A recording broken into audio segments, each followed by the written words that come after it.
వరంగల్ విలీన గ్రామాల్లో అభివృద్ధిపై కాంగ్రెస్ సర్కార్ ఫోకస్ పెంచింది. ఇప్పటికే సిమెంట్ రోడ్లు, సైడ్ డ్రైనేజీల నిర్మాణం పనులు వేగంగా జరుగుతున్నాయి. గత ప్రభుత్వం సకల సౌకర్యాలు కల్పిస్తామని హామీ ఇచ్చినా పట్టించుకోలేదని, ఇప్పటికైనా పనులు పూర్తి చేస్తున్నందుకు ఆనందంగా ఉందంటున్నారు విలీన గ్రామాల పబ్లిక్.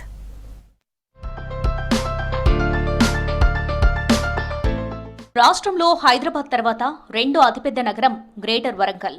విస్తీర్ణం 110 చదరపు కిలోమీటర్ల నుండి 408 చదరపు కిలోమీటర్లకు చేరింది. 11 లక్షల జనాభా కలిగిన వరంగల్ మహానగరంలోని 66 డివిజన్ల పరిధిలో 42 విలీన గ్రామాలున్నాయి.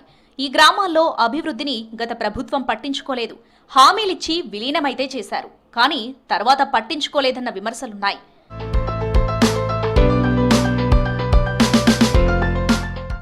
నలభై 42 విలీన గ్రామాల్లో ప్రస్తుతం దాదాపు 25 కోట్ల రూపాయలతో నిర్మాణ పనులు జరుగుతున్నాయి. సీసీ రోడ్లు, సైడ్ కాల్వల పనులు వేగంగా నడుస్తున్నాయి. ఆరేపల్లి, దేవన్నపేట, కోమటిపల్లి, ఉనికిచెర్ల, రాంపూర్, మడికొండ, పెగడపల్లి, ముచెర్ల, చింతగట్టు గ్రామాల్లో స్థానిక ఎమ్మెల్యే నాగరాజు, రేవూరి ప్రకాష్ రెడ్డి శంకుస్థాపనలు చేసి రోడ్లు వేయిస్తూ ఉండటంతో ప్రజలు సంతోషం వ్యక్తం చేస్తున్నారు. దాదాపు 49 విలీన గ్రామాల్లో కలిపారు. మా ఆరేపల్లి థర్డ్ డివిజన్ అండి. ఇంతకుముందు విలీన గ్రామాల్లో కలిపిన తర్వాత ఇప్పుడు గత 2 సంవత్సరాల నుంచి సీసీ రోడ్లు అయితే మీరు చాలా డెవలప్మెంట్ చేశారండి.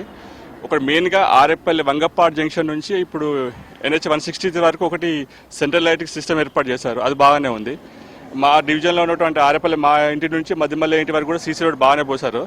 అదేవిధంగా అటు బీసీ కాలనీలో కూడా సీసీ రోడ్ పోశారు. ఇంకోటి మళ్ళీ పోచమ్మ టెంపుల్ దగ్గర కూడా అది రామాలయం వరకు కూడా సీసీ రోడ్ బాగానే డెవలప్మెంట్ చేశారు. ఇంకా ఇంకొన్ని పనులు కూడా చేస్తే బాగుంటుందని మా యొక్క విన్నపం చేస్తున్నాము. విలీన గ్రామాల్లో సైడు కాల్వలు లేక వర్షాకాలంలో వరద ఇళ్లలోకి వస్తుంటే ఇబ్బందులు పడ్డామని జనం గుర్తు చేస్తున్నారు. ఇప్పుడు సైడు కాల్వల నిర్మాణం చేపట్టడంతో వరద నీరు బయటకు పోయేలా చేశారని చెబుతున్నారు. రోడ్లు, సైడు కాల్వలన్నీ విలీన గ్రామాల్లో చేయాలని అడుగుతున్నారు. ఈ ప్రభుత్వం వచ్చిన తర్వాత ప్రజలు చాలా సంతోషంగా ఉన్నారు.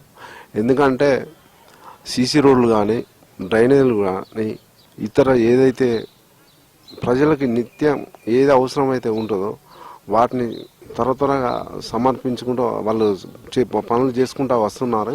ముఖ్యంగా గత ప్రభుత్వంలో ఎక్కడ కూడా సీసీ రోడ్లు, డ్రైనేజీలు పట్టించుకున్న నాదుడే లేకపోయారు. కానీ ఈ ప్రభుత్వం వచ్చిన తర్వాత టోటల్గా మీరు చూడండి, విలీన గ్రామాలు ఏవైతే ఉన్నాయో ఆ గ్రామాలలో సీసీ రోడ్లు, డ్రైనేజీలు ఇంకా పనులు జరుగుతూ ఉన్నాయి. ఇంకా జరిగేటివి కూడా ఉన్నాయి. కానీ అవి అంటే స్టెప్ బై స్టెప్ జరుగుతూ ఉన్నాయి. విలీన గ్రామాల్లో జంక్షన్ల వద్ద లైటింగ్, స్ట్రీట్ లైట్ల ఫిట్టింగ్ పనులు కూడా చేస్తున్నారు. గ్రామాల్లో ఇరుకుగా ఉన్న చోట్ల రోడ్లు వెడల్పు చేసి రోడ్లు వేస్తున్నారు. గత ప్రభుత్వంలో అనేక గ్రామాలలో రోడ్లు లేక వర్షాకాలం వస్తే బురదలో దిగబడి కొన్ని గ్రామాలైతే నీట మునిగిపోయేది. అది డ్రైనేజీ లేక దుర్వాసన వచ్చి అనేక అంటువ్యాధులతో గురయ్యేవారు. ఈ గత 2 సంవత్సరాలు చూస్తే ఈ ప్రభుత్వము సుమారుగా వరంగల్లో ఒక 30 కోట్ల బడ్జెట్ను కమిషనర్ గారు దృష్టి పెట్టి కేటాయించేసి విలీన గ్రామాలలో ఉన్న కొన్ని గ్రామాలలో అనేక ఆ సమస్యల్ని పరిష్కరించేందుకు ఆ సీసీ రోడ్లు, డ్రైనేజీలు, లైటింగ్ని మెరుగుపరుస్తున్నాయి. ఇప్పుడు ప్రజలకు కొంచెం సౌకర్యవంతంగా ఉంది. ఎన్నో ఏళ్ల తర్వాత విలీన గ్రామాల్లో అభివృద్ధి పనులు వేగంగా జరుగుతూ ఉండటంతో ప్రజలు సంతోషం వ్యక్తం చేస్తున్నారు. ఎమ్మెల్యేలు నాగరాజు, రేవూరి ప్రకాష్ రెడ్డిలకు కృతజ్ఞతలు తెలుపుకుంటున్నారు.